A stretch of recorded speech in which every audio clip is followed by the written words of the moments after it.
Good evening, everyone. I welcome you all to this week's Policy Manthan discussion. Before beginning with the session, I request everyone to please switch on their cameras and to make the session more engaging and interactive. Please, everyone, please switch on your cameras.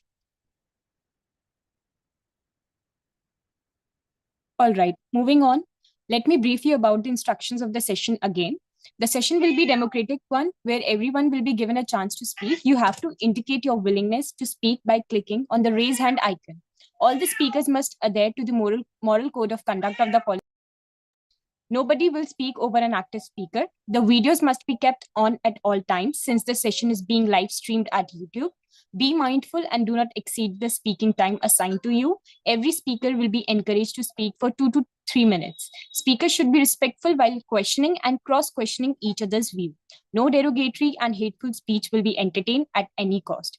Also, once the question hour session is done, all the speakers are requested to give a concluding speech of at least 1 minute. I hope the instructions are clear to all. So once again, welcome to this week's Policy Manthan discussion. As you guys all know that the latest caste census has directed much required attention towards the questions related to inclusion and assimilation of several identities in educational institute at a representational and structural level. Drawing from the possible implications of this survey and their consonance with the objectives of the NEP 2020, we would like the discussant to ponder upon the core theme, that is, navigating caste representation and associated practices in Indian schools. So, the various sub-themes under it are dismantling caste-based prejudice in classrooms. Would a Dalit Bahujan pedagogy be different from current curriculums? Addressing peer anomicity in teacher recruitment with reference to reservation. What's empowerment for Dalit students in school? Is the NEP 2020 truly equal? Why does caste matter in an egalitarian school system? What a caste census and its results imply for inclusion in schools? Lastly, how to discuss caste in classrooms and beyond. Since all the house rules about speaker conduct and permissible speech must be already known, so we expect you all to share your views, solutions, and even critical insights on the given sub-themes. You may also introduce new sub-themes within the scope of the main topic. So let's begin with the session. So let me first decide the order. So guys, please raise your hand.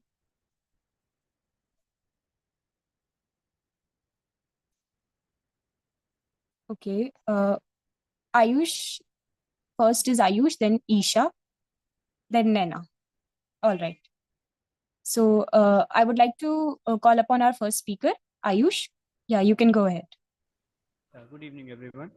So the topic which I've chosen today is why does caste matter in an egalitarian school system, and also what a caste census and its result imply for inclusion in schools. So caste is an integral part of Indian society, influencing social relationships, economic opportunities, and political dynamics. Caste plays a crucial role in shaping social inequality and social inequality is inherently unfair and discriminatory. Ayush, I'm not able to hear you. Is it the same case with everyone? Okay. I think Ayush has facing some network issues.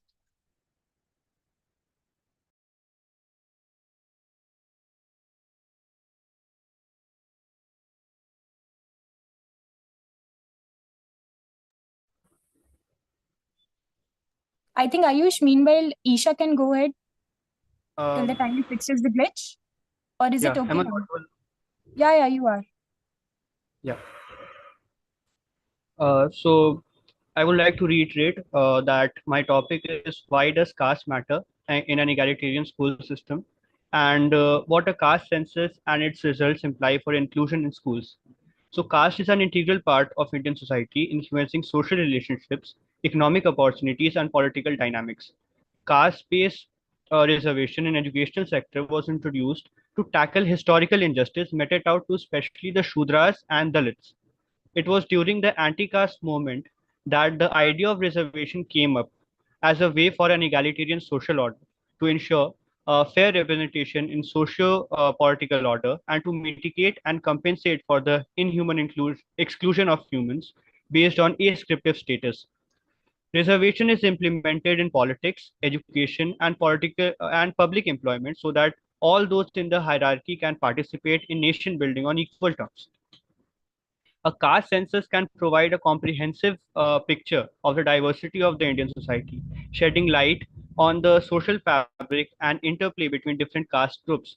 The recent caste census survey, which was conducted by Bihar government, has again sparked, as we can see, the need to have a nationwide caste census to better acknowledge the changes in the population of caste and their status at present, since the last survey was almost 90 years ago.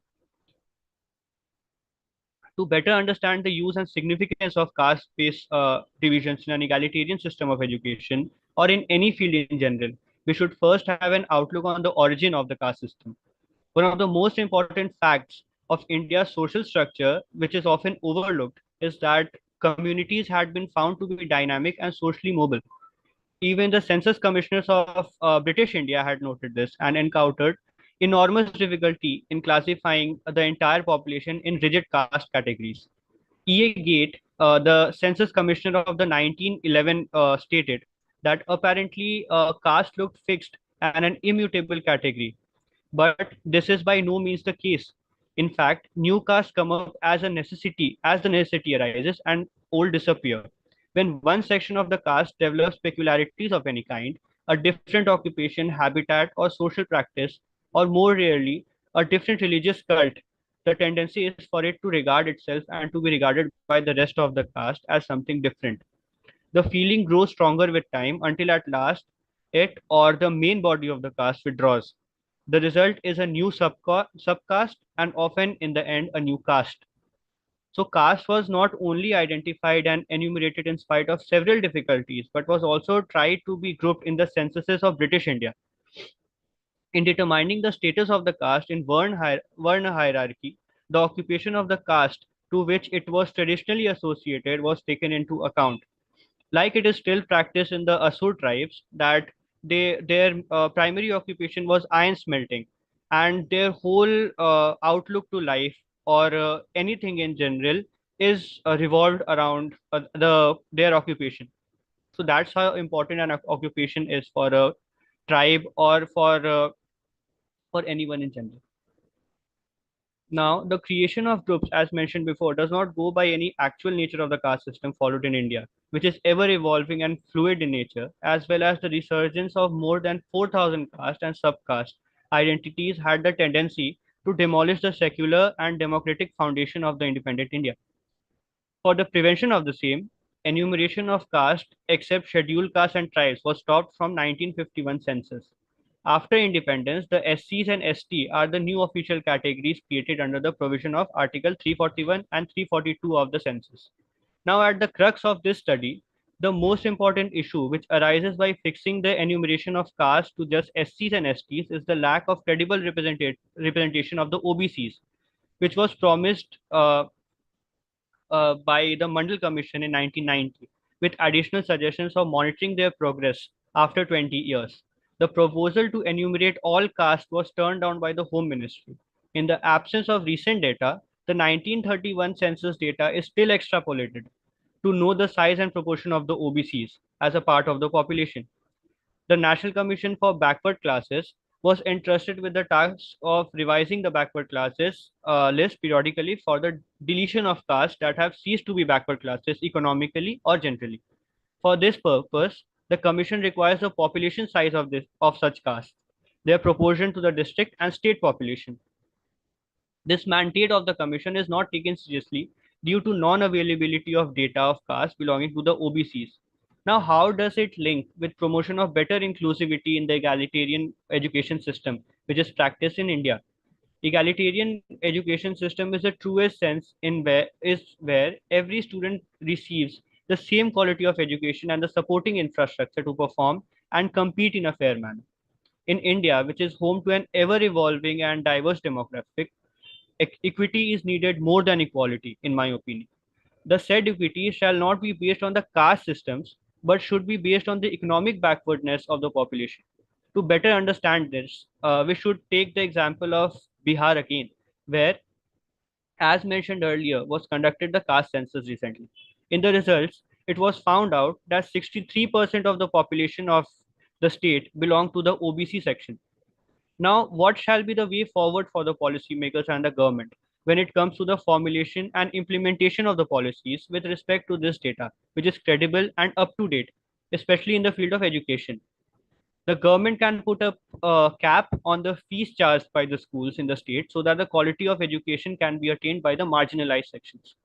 Major focus can be given to the government schools upgradation so that the state can retain and equip the future workforce with important skills and knowledge to improve their economic situation.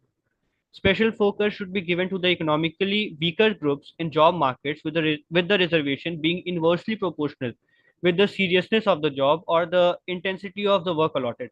For example, in banking sectors, where the intensity of the work and its is less as compared to other sectors like medical or administrative sectors, uh, it is crucial, and thus it needs to whereas it needs an expert irrespective of his or her social or economic background.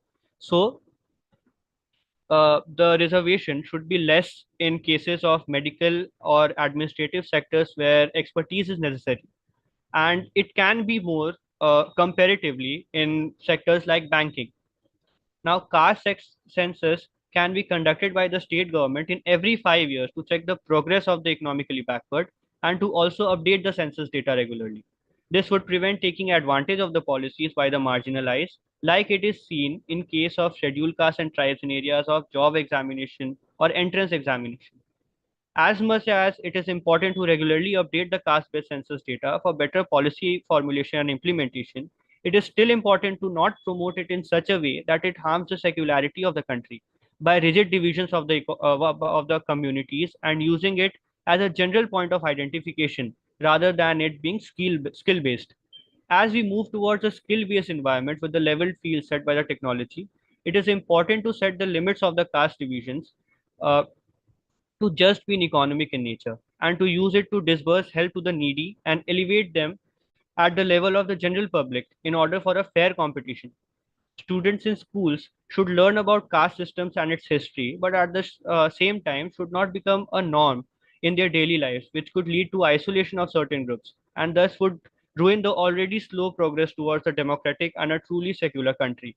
There is a need of just one mark of identification, and that is of being an Indian. Thank you. Thank you so much, Ayush. I very well articulated, I feel, and you have covered almost all the points. I completely agree with you that equity matters more than equality, and especially caste matters in an egalitarian school system for several reasons. Primarily because an egalitarian society is one that strives for equal opportunities, social justice, and the elimination of discrimination based on caste, birth, or social categories. So I like the fact that you mentioned about the historical injustice, and you even mentioned that to understand the caste, it is very important to understand its origin. So yeah, it's should be taken into consideration. So and basically, caste matters in an egalitarian school system not only because it represents a historical and contemporary source of discrimination and inequality, but to create a truly egalitarian society, it is essential to address these issues in the education system, ensuring that all students, regardless of their caste, have equal opportunities to learn, grow, and succeed. So, well said. Thank you so much, Ayush. Next, I would like to invite Isha. Over to you, Isha. Hi everyone. My topic is also why does caste matter in an egalitarian school system? So it would be an add-on to what Ayush said, and I'll be presenting my opinion on the same. So I believe that the word caste somewhat feels like an outdated one, or it feels juxtaposed against the egalitarian, modern, and progressive education system that we aim for. But mere elimination of caste from the educational discourse would lead to more harm than good. This mere elimination, I believe that it can be compared to racial blindness in a way. Racial blindness is when you completely reject that the you completely reject the idea of the very existence of racism, and the problem never gets solved. So this elimination is going to do more harm. With the belief that the discussion of caste in the context of education is of utmost importance, I would now like to discuss five important pointers that indeed necessitate this discussion. So the first pointer that I want to bring forth is caste-based violence and discrimination at schools. So here I'd like to give a little trigger warning because I'm going to discuss a case of violence, of course. This is the case of Nikit Dhore, a 15-year-old student who faced brutal violence in school when his upper caste teacher Ashwini Singh used a metal rod to beat him. The reason behind this violence was a mistake in a school test. Nikit was left severely injured and later succumbed to his injuries. Nikit's father, Raju Dhore, pointed out that it was not just a test mistake, but Nikit's caste that made him the target of such brutality. This example demonstrates that caste identity can be a decisive factor in subjecting students to violence and discrimination. Even a minor issue like a test mistake becomes an excuse for a teacher to inflict severe harm, highlighting the deep seated bias against lower caste students. The next reason why discussing caste is important is because it becomes a barrier to education for many. The upper caste fear of Dalits gaining access to education is rooted in a historical and societal hierarchy in India. This fear arises from the realization that if Dalits, who have been historically marginalized and oppressed, gain access to education, can challenge the status quo. And upper caste individuals often perceive this as a threat to their own privileged positions and therefore resist efforts to promote educational equality and social justice. Another reason to discuss caste in the school system is because it also acts as a barrier to socio-emotional development of children. Caste-based discrimination severely impacts a student's ability to form healthy social relationships and also their emotional well-being in the school environment. The story of Kriya is an example of the same. Kriya is a student from marginalized caste background who attended a private school in Chennai. Her Dalit identity was exposed by privileged caste teachers, and as a result of the same, she faced casteist abuse from her classmates. This example illustrates the social and emotional consequences of caste discrimination in schools, and it becomes important to discuss caste in the classroom for the mental and emotional well being of all students. The fourth reason I propose is the inadequate implementation of egalitarian policies. Despite policies designed to promote social equality and inclusivity, their effectiveness still remains questionable. Private schools in India are often required to reserve 25% of their seats for children from socially and economically marginalized backgrounds. However, many of these schools do not fully comply with these policies, which means that the lower caste students may still continue to face discrimination and limited access to quality education. The last point that I'll discuss is the existence of a hidden curriculum. So, apart from the formal curriculum, there exists a hidden curriculum. And by that, I mean the ways in which caste based beliefs, biases, and discrimination are indirectly reinforced and transmitted within schools. In a homogeneous school environment, individuals are more likely to hold rigid and unchanging views of the so called outgroup members, leading to harmful stereotypes about the abilities of children who belong to caste minorities. Low caste students may experience exclusion and bias based on these stereotypes, reinforcing the notion that caste remains important even within supposedly egalitarian school systems. So, it is for these five major reasons and some others that I've not been able to cover here that make it rather necessary to raise concerns and include caste in the discourse of Indian school system. Now, it may be argued by some that discussing caste perpetuates divisions, but it's essential to recognize that our objective is not to accentuate these divisions, but rather dismantle them systematically through understanding and inclusivity. We must realize that the aim to become egalitarian in the true sense is unachievable when our practices remain otherwise. And the first step to be a truly egalitarian nation is to realize that we are not one at the moment. The more openly we discuss caste in the school system, the more egalitarian we'll become. So that's it from my side. I hope this discussion was fruitful. Thank you. Thank you so much, Isha. Indeed, the discussion was indeed fruitful. I'm really glad how well you articulated the points, the pointers which you gave. You mentioned about the deep-seated biases, and it really talks about the social stigma due to caste discrimination, which, goes beyond economic disparities and affects social status and self-esteem. And in schools, lower caste students may face social stigma and prejudice, and which can hinder their educational progress. And egalitarian school system aims to create an inclusive and supportive environment to counter interact such discrimination. And another point which you mentioned, and especially thank you for giving the trigger warning. The child, the example which you given, like how a child was beaten for just committing a small mistake in a test, and indeed it shows how caste, how one can be cruel, and how the student is discriminated in such a way. So the and the fact that you mentioned that the social and emotional consequences due to this caste discrimination, in even our last policy month we discussed about the mental health education. So yeah, definitely it correlates with that. And lastly, you mentioned about the hidden curriculum. I completely agree with that point. It is the teachers who are imparting the education system.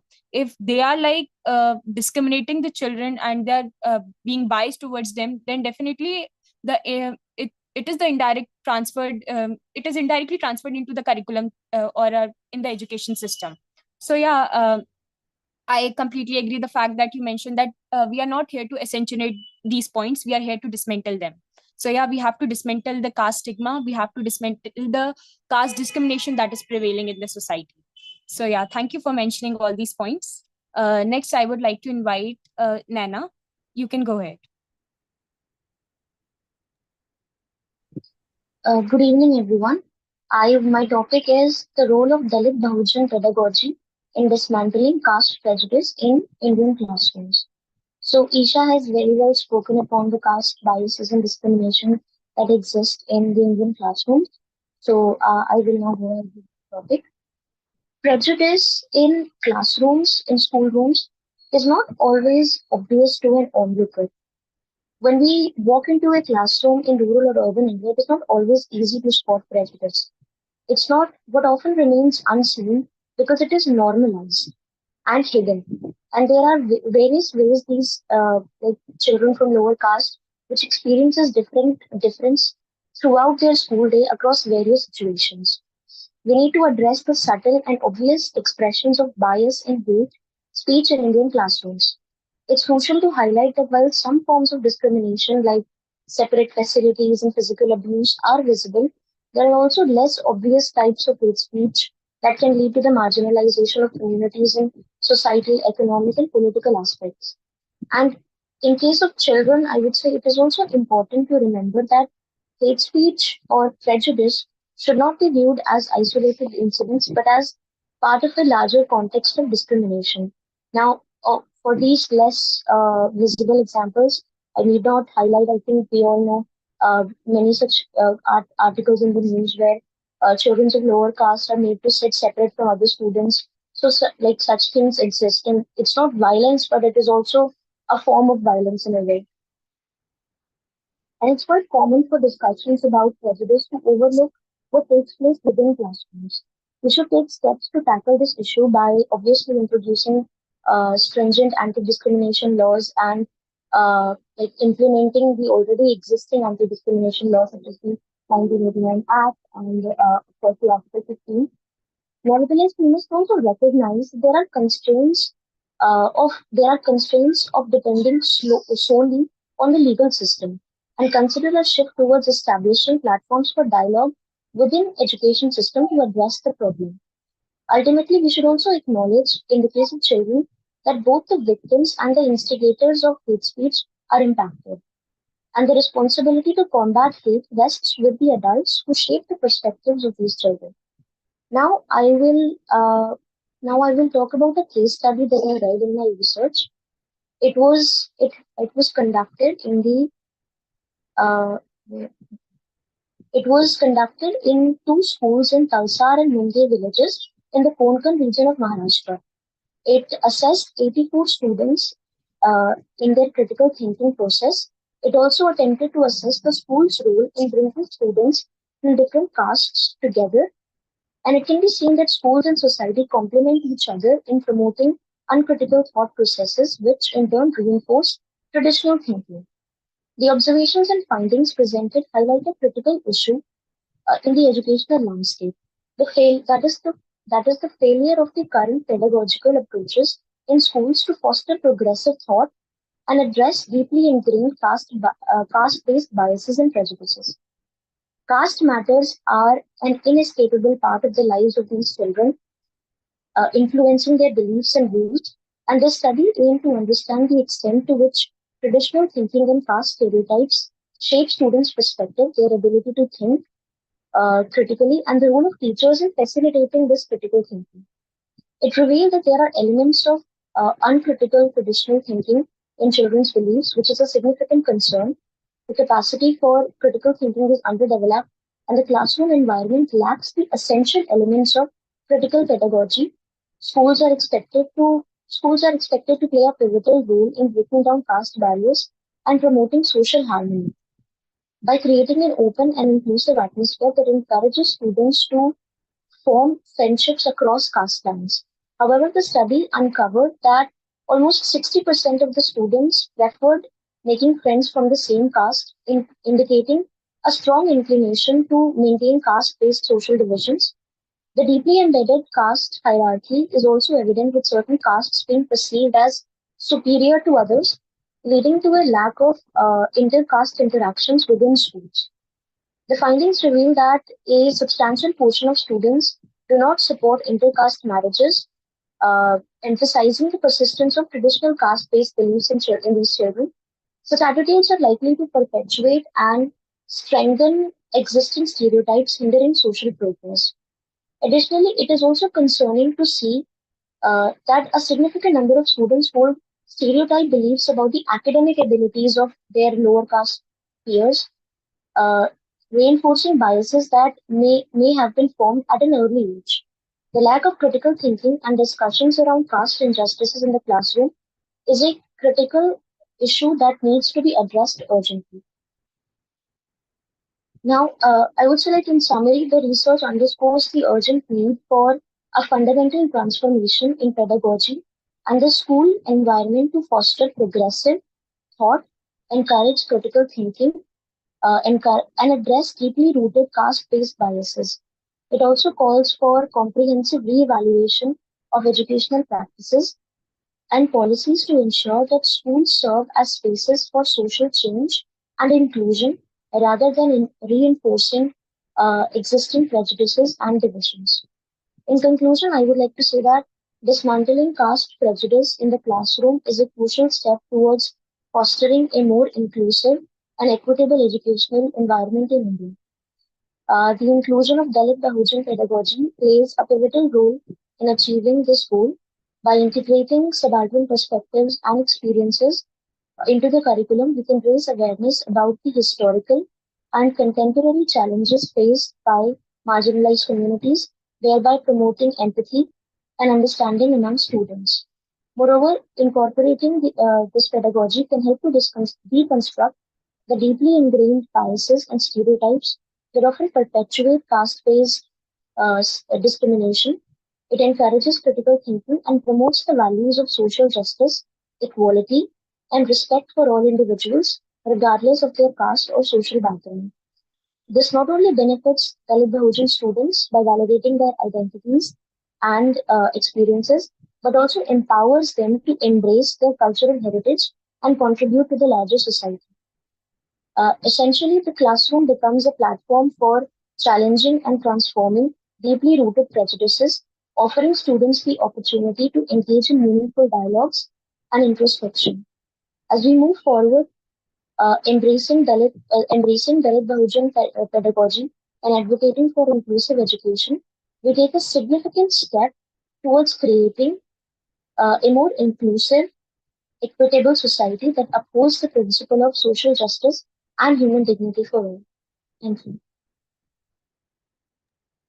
Thank you so much, Nana. Thank you for sharing the insightful perspective. We completely agree with you. It is the preconceived notion about the caste, that superiority notion, that caste-based prejudice is a deeply ingrained issue in India, and it has been prevalent since centuries. So it is a social hierarchy system that divides people into different castes based on their birth, and with the upper caste enjoying more privileges and opportunities than the lower caste. So this is the preconceived notion that has been imbibed in people's mind. So this system had lead to discrimination, marginalization, and exploitation of people from lower castes, which has resulted into the significant impact on their lives. And as you mentioned, that one of the place where caste-based prejudice is perpetuated is classroom. So teachers who are often from higher caste may unknowingly or knowingly perpetuate caste-based discrimination by treating students from lower caste differently or by reinforcing stereotypes. So this can lead to lower self-esteem. It can even lead to lack of confidence and even a sense of inferiority among the students from lower caste.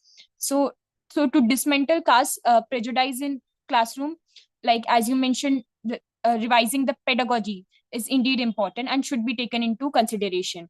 And requires the consent effort from all the stakeholders, including teachers, students, and all the policymakers. And it is essential to create awareness about the same. And Dalit Bahujan pedagogy is a concept that proposes a different approach to education that is sensitive to the experiences and struggle of Dalit and the other marginalized communities in India. So yeah, overall, this pedagogy represents a significant departure from the current curriculum and teaching methods in India.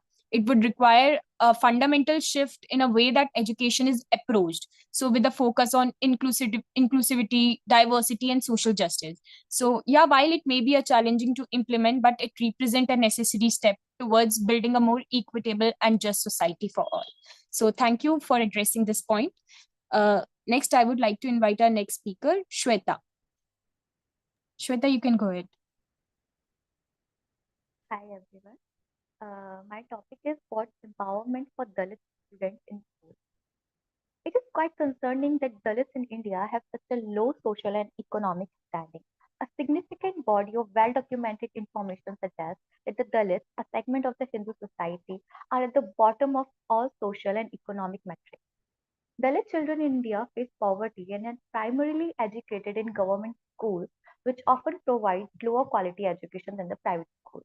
Despite facing discrimination and poor primary education, Dalit students persist in government schools due to the lack of alternative options. Poor primary education leaves Dalit students ill-equipped to take advantage of the reservations in higher education institutes in India, making them unable to compete with non-SC or ST students. Such a reservation policy disproportionately benefits the affluent sections within the SC or ST community who can attend higher quality private schools while leaving out the deprived and poor section who must attend government schools. This can lead to discontent among non-SC or ST sections who see the benefits of the reservations going to affluent children who are well off in all aspects. There is an imperative to ensure innovative affirmative action reaches to all Dalit students as early as possible.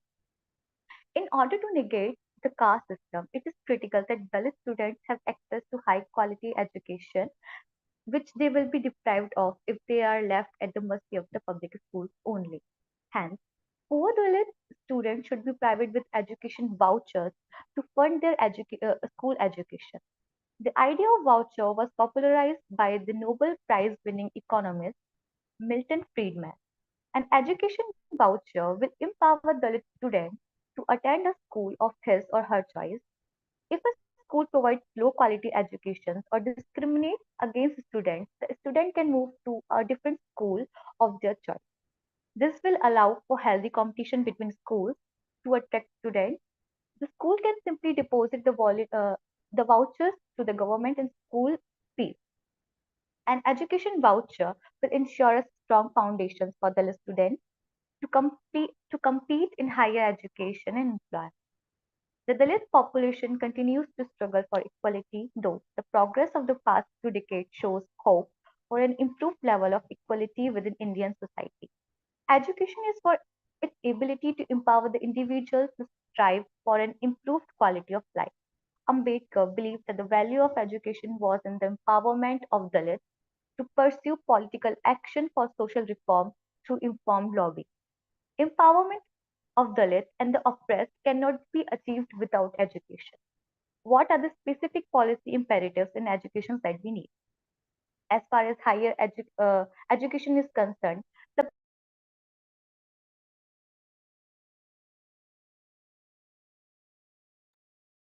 policies that we need to implement scholarships, fellowships, hostel facilities, and remedial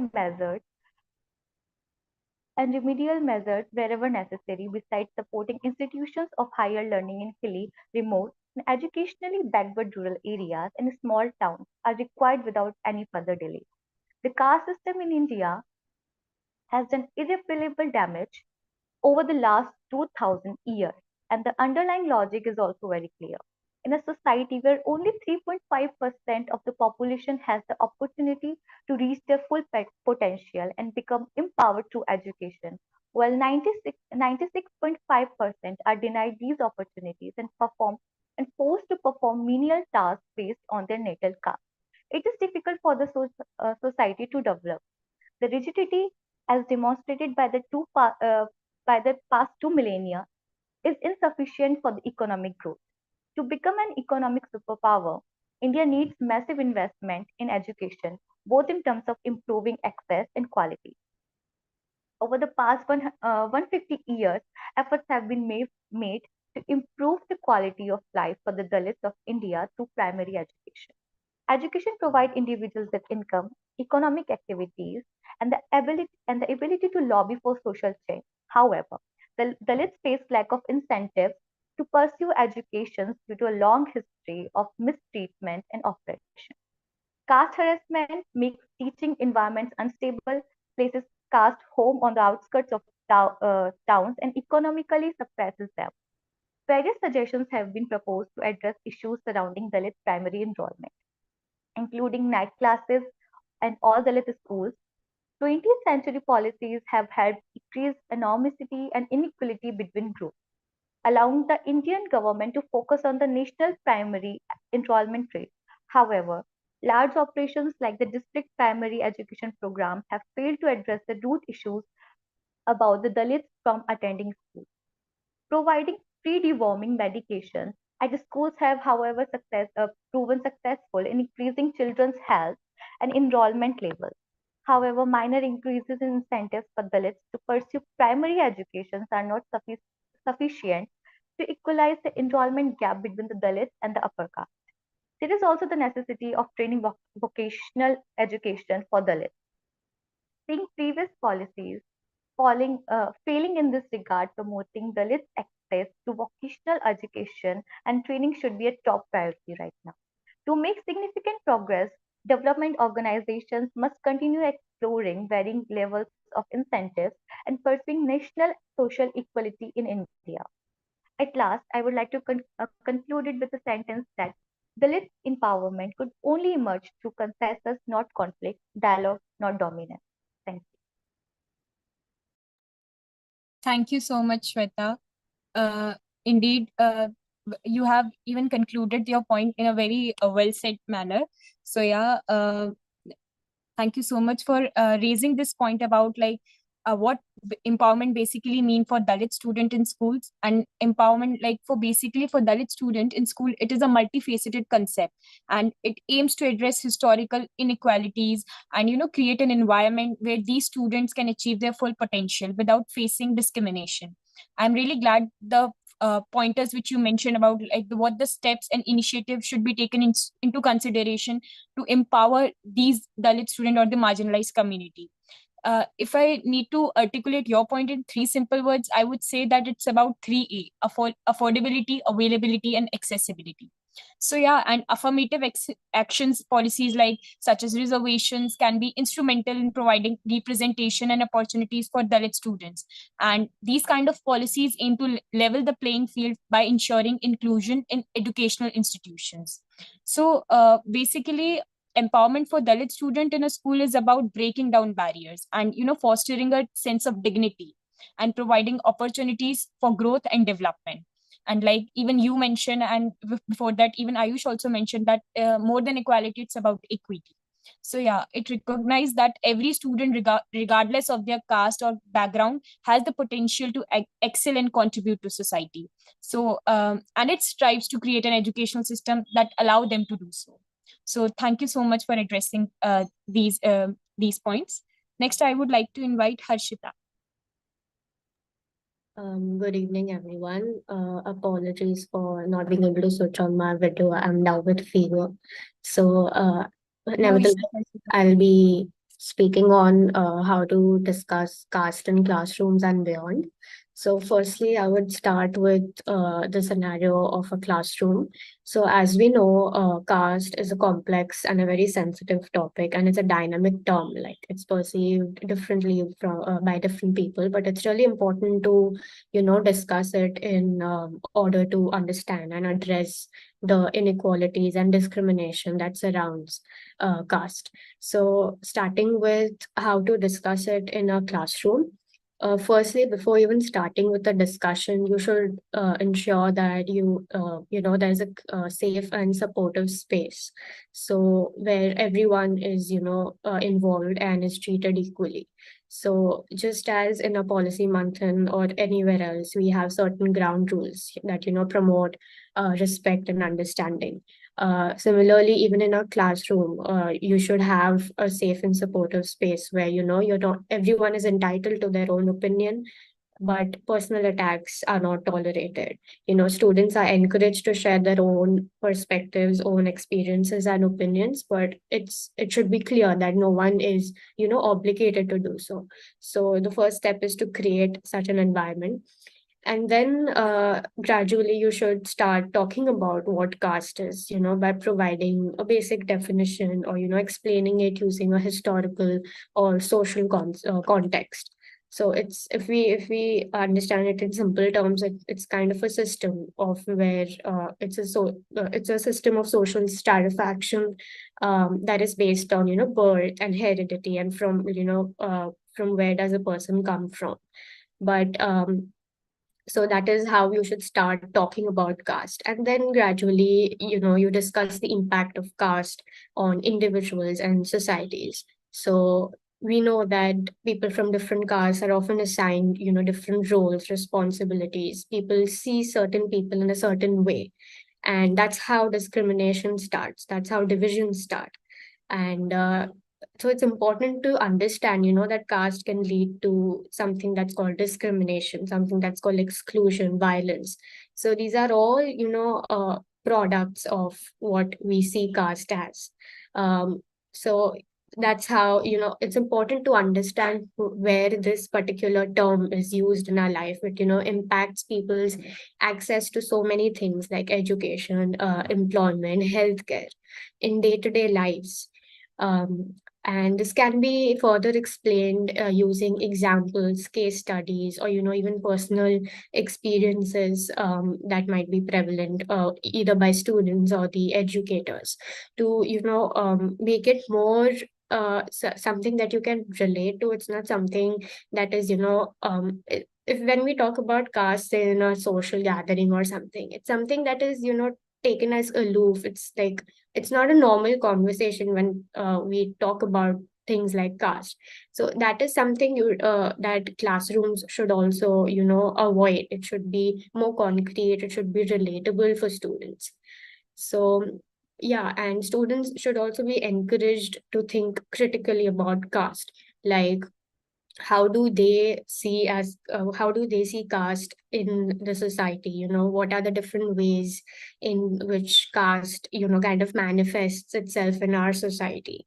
What are their beliefs, what are their opinions about it? Have they experienced any situation where they were tagged as something else, labeled as something else?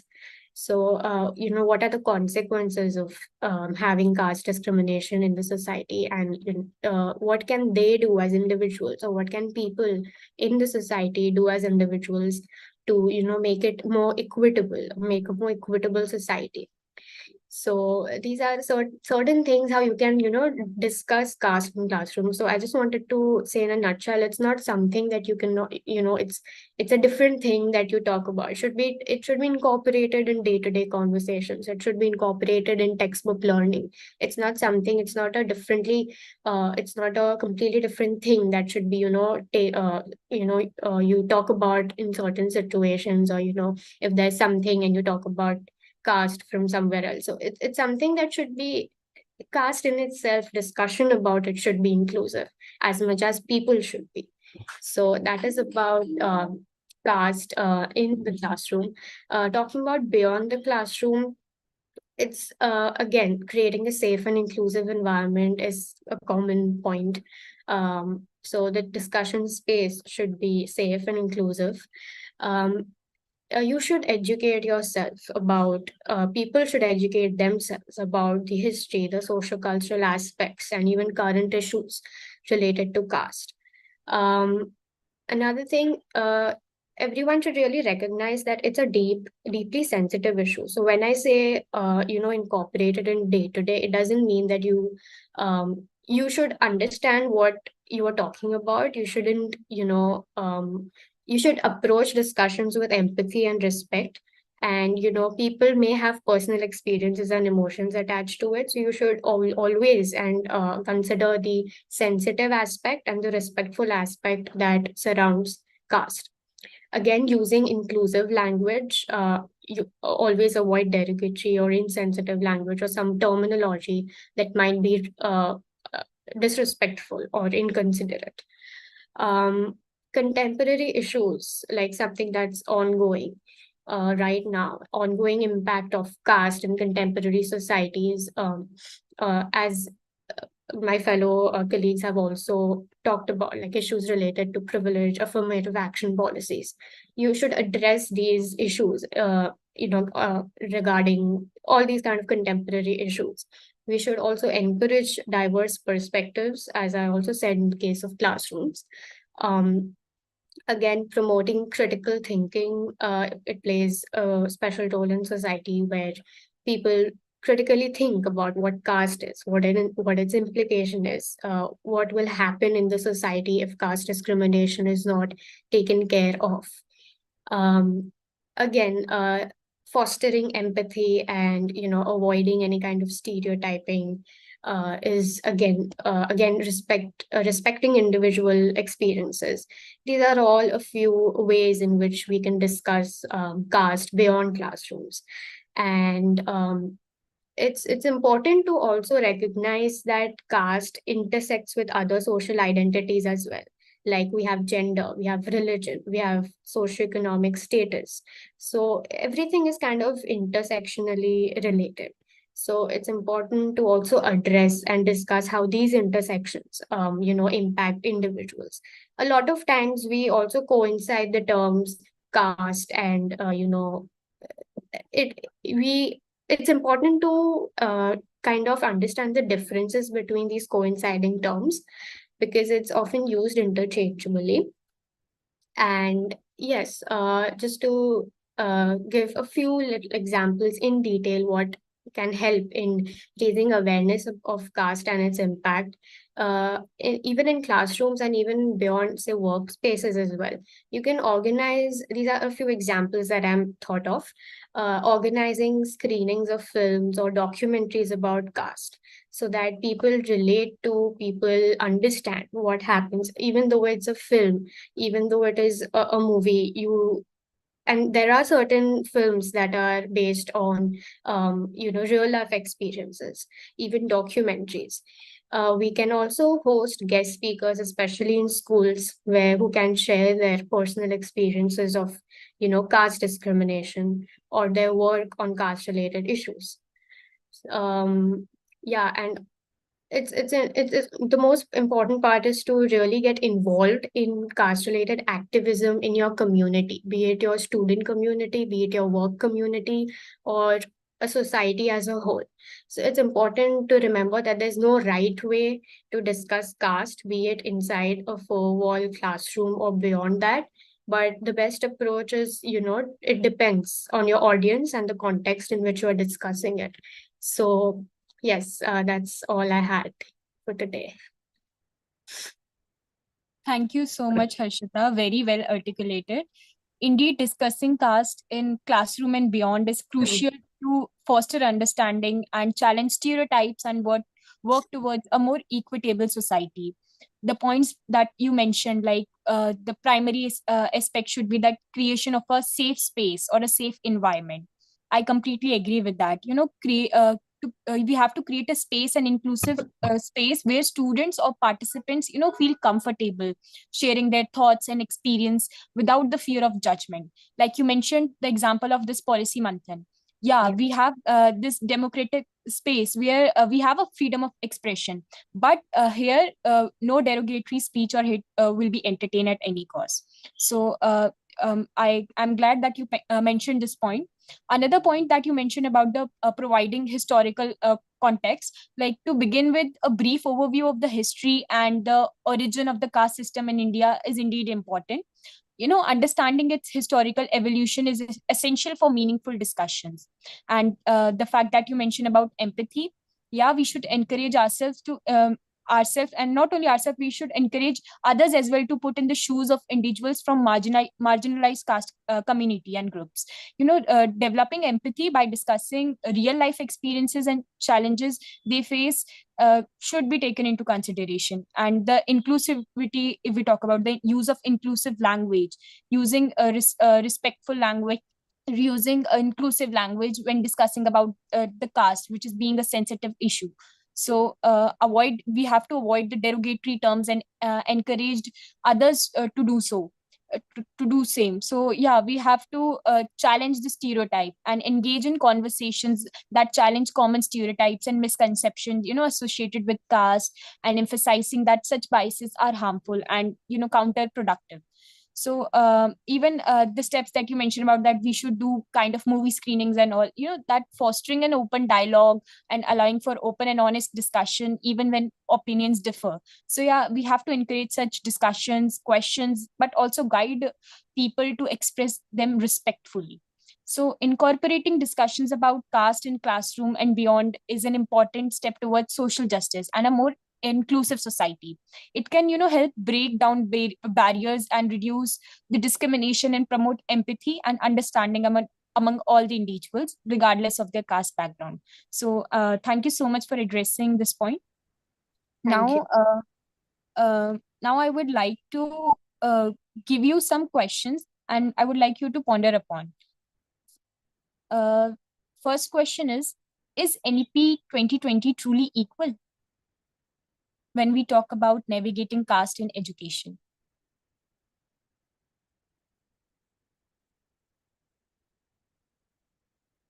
You can raise your hand and you can give its answer. Yeah.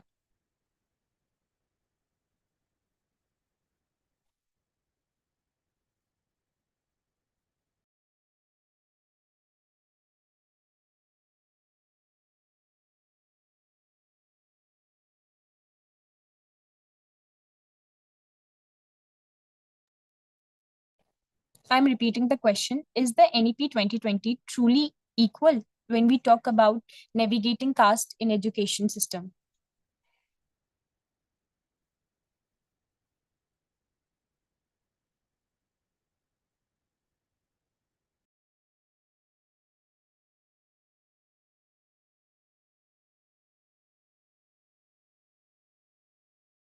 Okay, who will go first and answer this question?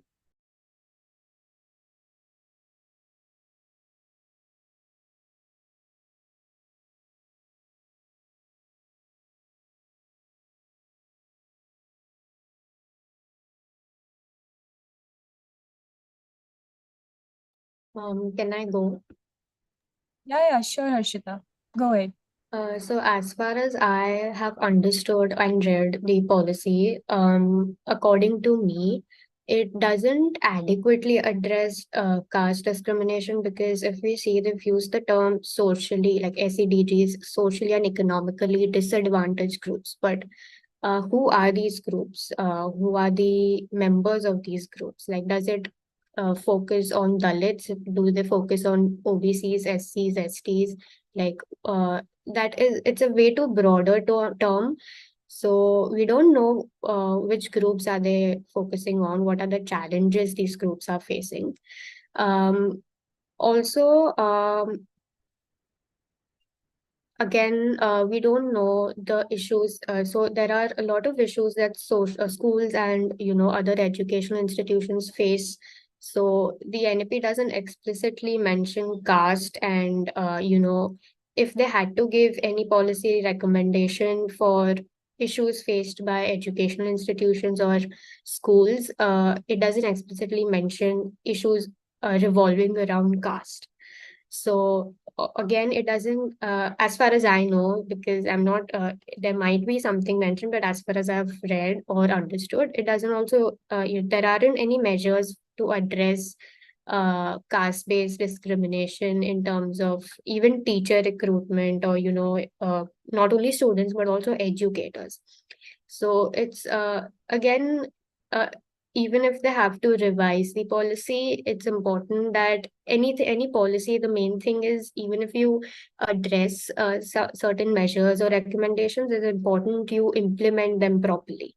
So the main part is implementation, and for to navigate caste discrimination in a school, in an educational system, it's important that you understand what's happening in the country, to actually address even region to region, and make specific provisions to monitor and evaluate uh, in real life. So the implementation part is the pivotal aspect according to me.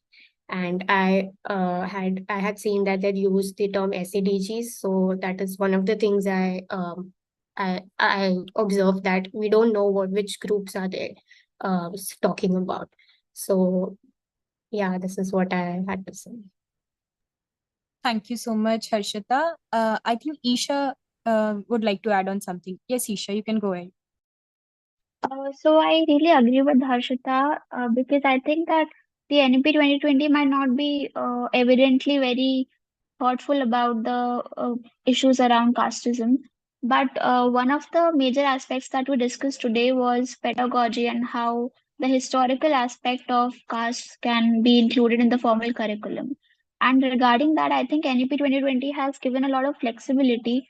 Uh, it's upon the educators if they want to, they can, if they want to inculcate certain paths in the formal curriculum. And if with that kind of flexibility, the inclusion of the historical aspect is possible. So in a way, it will only lead to a better result in the area of caste discussions. Yeah, Isha, I completely agree with you. Yes, Nana, you would like to add on something? Yes, so I don't know, like I've not fully read the NEP policy, so I don't know what exactly it says about caste. But what I do know, what I did read about is that a few chapters from certain class subjects have been deleted, such as I think in class 10th there's a chapter on democracy, on gender, religion, caste. It has been deleted from the syllabus. To some, I don't know for what purpose. So I think while it may not have directly direct link to it, but indirectly, discussions on caste require a deep understanding of democracy. It also requires understanding of various social concepts such as gender, as well as uh, gender, religion, and other things as well, other socio-economic related concepts related to caste. So deletion of these topics can have a detrimental impact on students. This is what I understood from Thank you so much, Nana. Ayush, would you like to add on something? Shweta? Uh, yeah, sure. So I totally agree with what Harshita said, and also what the rest of the speakers said. I just wanted to add that in the previous policies of the 1986 and the previous policies, SCSTs and OBCs are explicitly mentioned, and what benefits should be provided to each of the sections are also mentioned as part of the reservation system. So in the NEP 2020, I cannot say that it is completely equal, but the ballpark has now been shifted to creation of inclusive environment in each and every field, and not just education. So I think, as far as I have read the NEP 2020, most of the benefits, only one disadvantaged group, which is a group with disabilities, is mentioned explicitly, and the rest of the sections are taken it as one. And mostly the benefits are also on the basis of being economically backward, and not on what caste one belongs to. So I think in that sense it is going towards equality, but it is not completely equal in my sense. Yeah, I completely agree with you, Ayush. Shweta, would you like to add on something?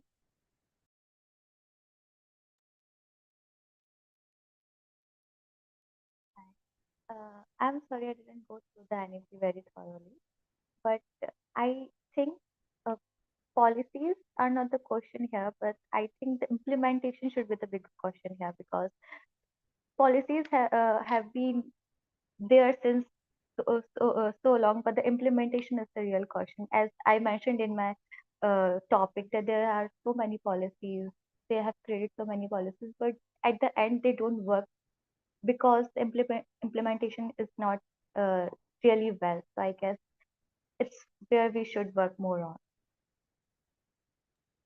Thank you so much, Shweta. Thank you so much, everyone. I completely agree with whatever you said. And indeed, the question of implementation is a cause of concern, or is the biggest question we can say. NEP 2020 introduced by the Indian government, represent a significant reform effort in the education sector.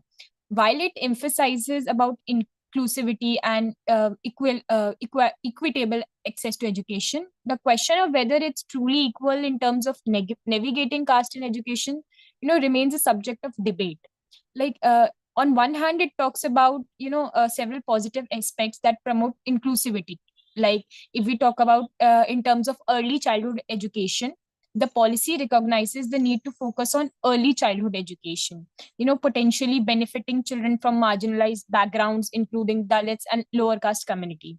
And it also emphasizes on multilingualism, it can help students from different linguistic backgrounds, including marginalized group, and to access quality education in the native language.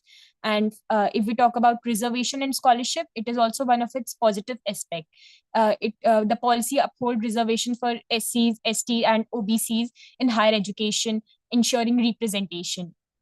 And it also emphasizes the availability of scholarship to facilitate that access.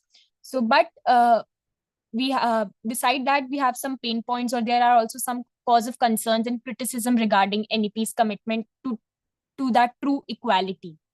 And the biggest and the foremost challenge, or the cause of concern, criticism, is definitely it's about implementation. The effective implementation of policies, especially regarding reservations, scholarship, remains a challenge. Many eligible students do not benefit from these provisions due to administrative hurdles. And if we talk about economic disparities, NEP does not comprehensively address that these economic disparities, especially within these caste group. And while reservation targets social inequalities, economic factors also play a crucial role in determining access to equality education. It's about equity. The question of equity and equality is always a debate. And then after that, it comes about like socio-cultural biases. That policy don't explicitly address this deeply ingrained socio-cultural biases. Like Harshita mentioned, that the groups, we don't know about the actual groups involved. So yeah, definitely it is deeply ingrained in socio-cultural biases within the education system. We don't know about whom those who are forming the policy, or those who are like involved in the legislation process. So we don't know about the groups involved in that. And the education system that perpetuate discrimination against that Dalit and lower caste students. And the question of affordability, obviously, NEP does not address that issue, especially in the context of private education institution, where many Dalit and lower caste families struggle to access quality education. And they simply say that they don't have the choice to those private education institution. So overall, if we say that NEP 2020 represent a step in the right direction of emphasizing inclusivity, multilingualism, reservation, but um, at the same side, it falls short of addressing the systematic socioeconomic and cultural biases, and it continue to hinder Dalit and lower caste students to in terms of accessing that quality education.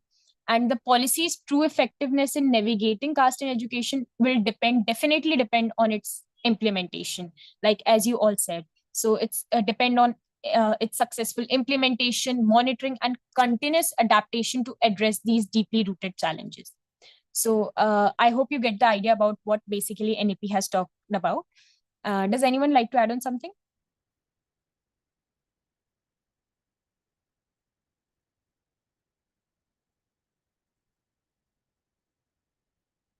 Are you guys completely agree with the points? All right.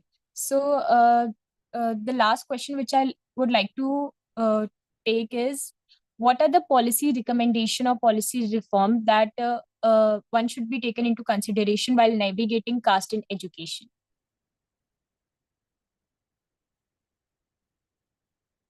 I'll give you a minute to think, and then you can raise your hand and then answer this question. I'll repeat the question. What are the policy recommendation or the policy reform that should be taken into consideration while navigating caste in education?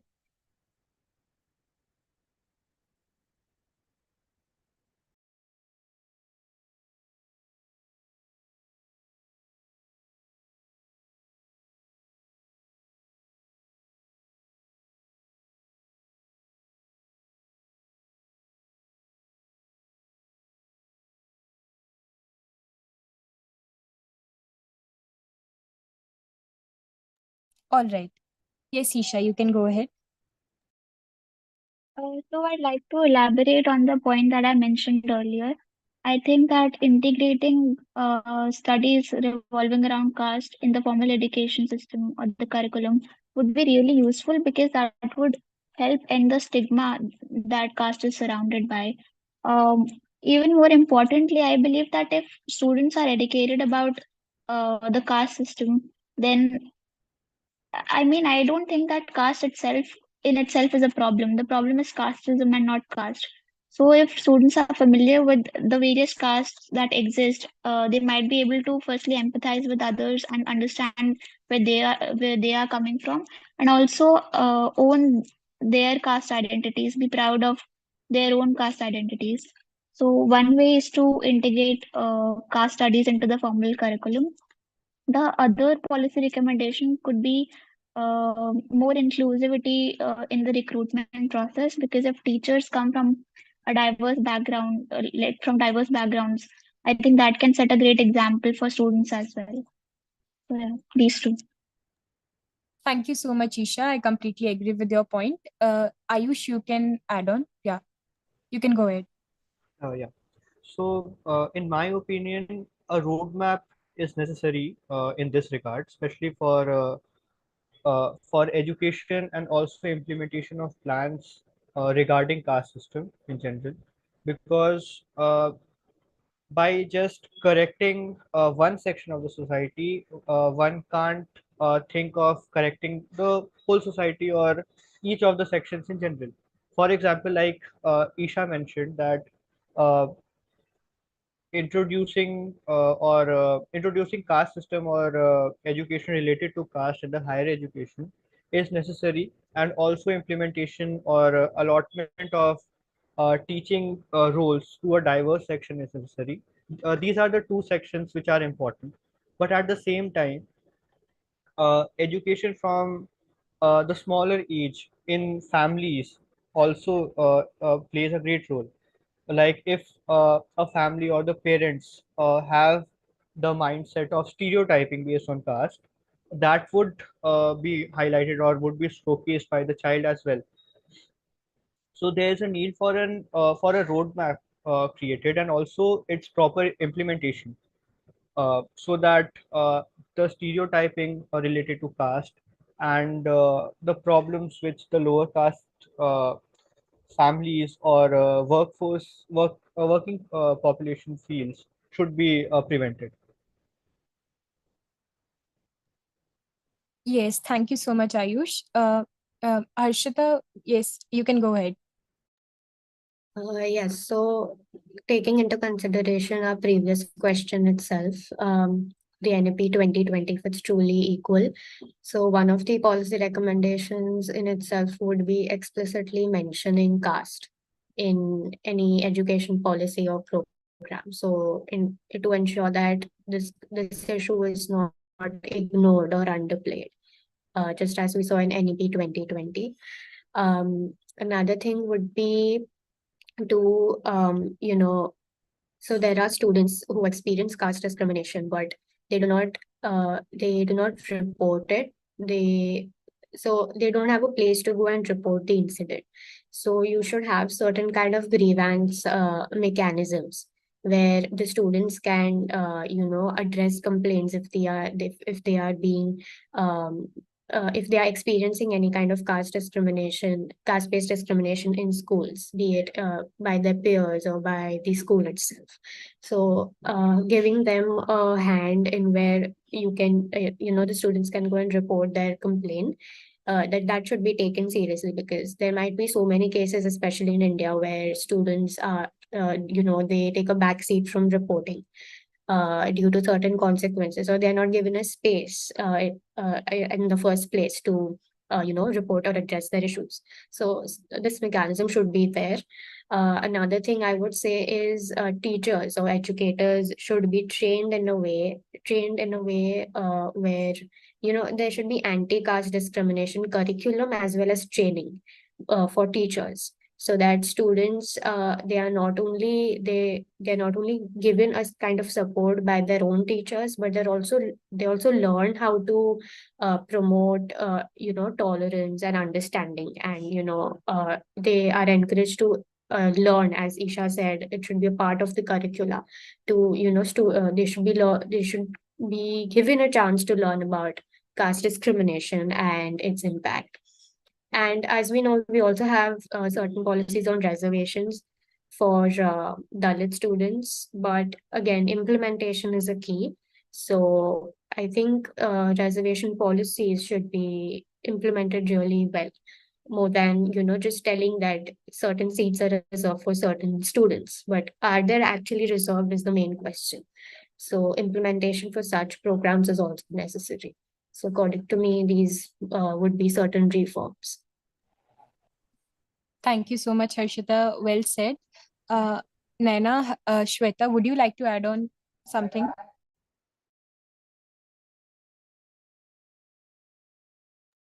I think there should be emphasis should be given on the moral education on equality, human rights, compassion, as well since childhood to develop an egalitarian mindset.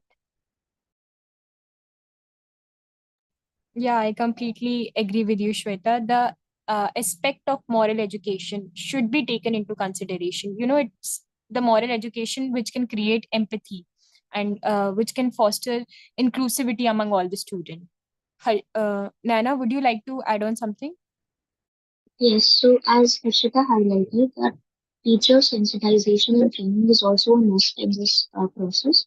So, in the last month's panel discussion, I think it was in rural teachers were invited in one of the events, and it was they were there. Some like great rural teachers were invited. One of them was named Papu Harijan. He highlighted that one experience from his childhood, that as he was from a lower caste, so most of the teachers did not want to have him in his class. So there was one teacher who used to take him to school and who like really shaped his life for the better. So that is an important example in this, that teachers can really do a lot, like when they are right in their intentions. So teachers training and sensitization is an important step.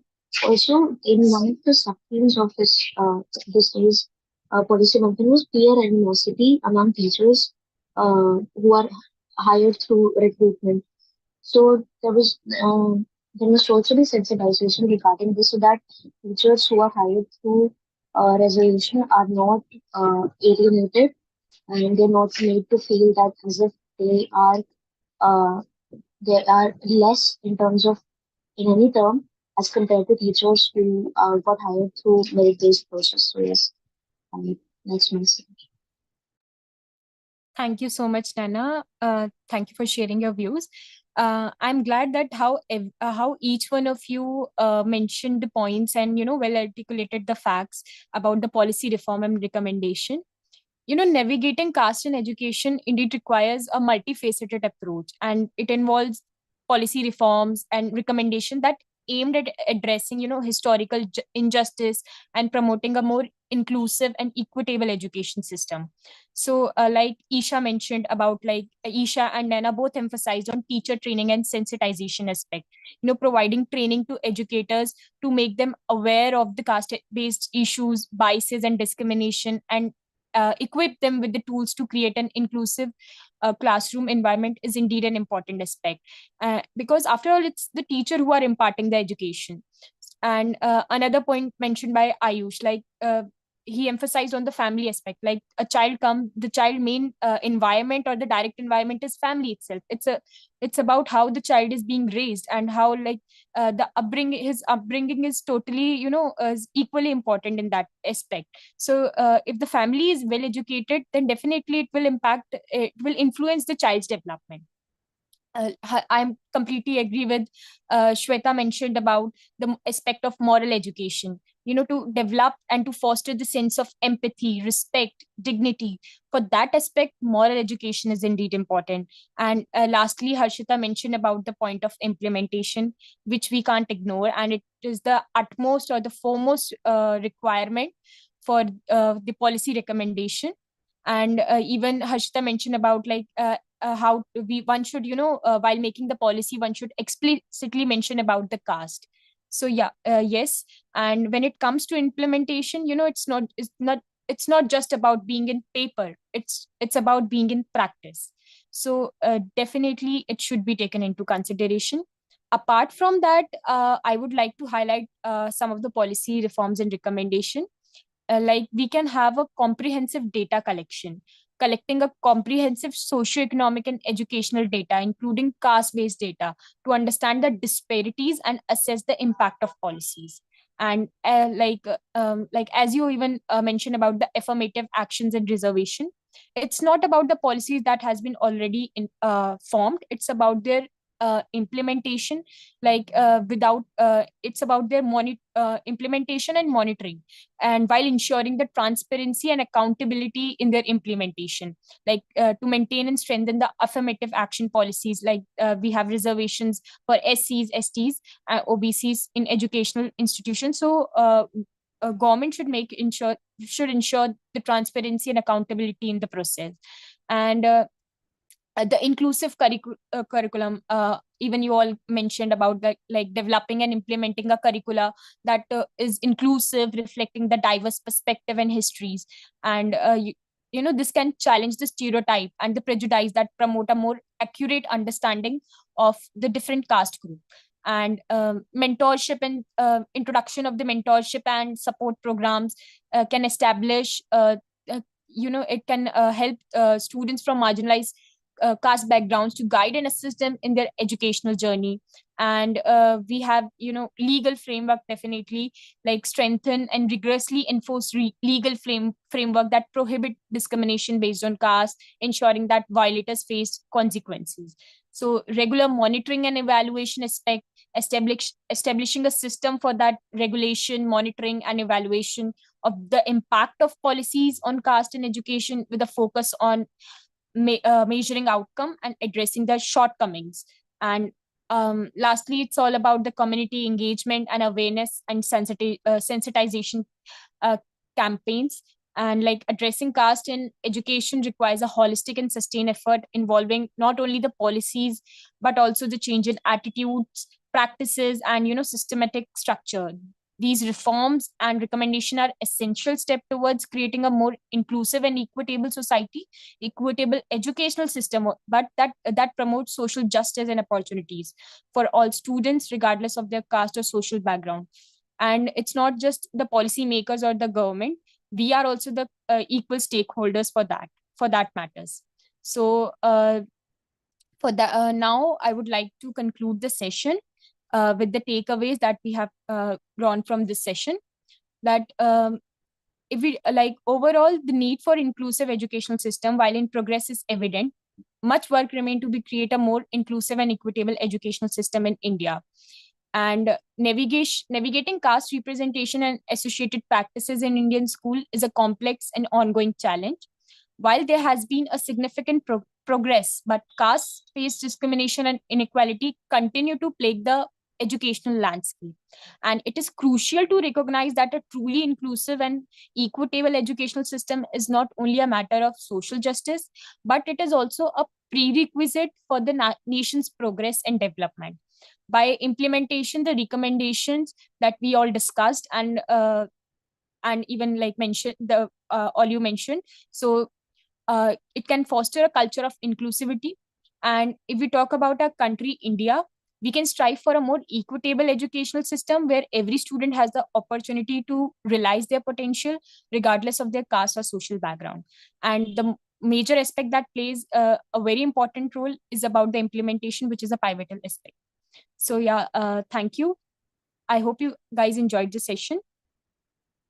Thank you for joining in. You all can leave the session. It was great listening to your speeches. Thank you once again.